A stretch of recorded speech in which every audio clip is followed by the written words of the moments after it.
This Christmas season we are in war.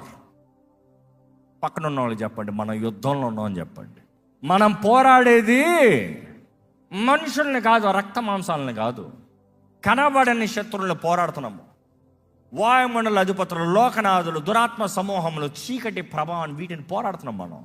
The 4-fold ఎంటిటీని మనం పోరాడుతున్నాం. అధికారులను మనం పోరాడుతున్నాం. ఏ అధికారులు? Not the people of the world, కనబడని శత్రువులు.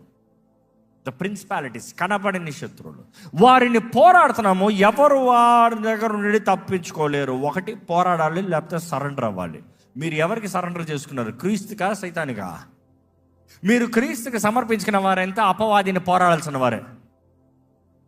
అసలు క్రీస్తు ఆరాధన అన్నప్పుడు అనేక సార్లు మనం ఈ డెకరేట్ చేస్తూ నేటివిటీ సీన్ పెడతాం. సో నేటివిటీ సీన్లో చూసినప్పుడు యేసు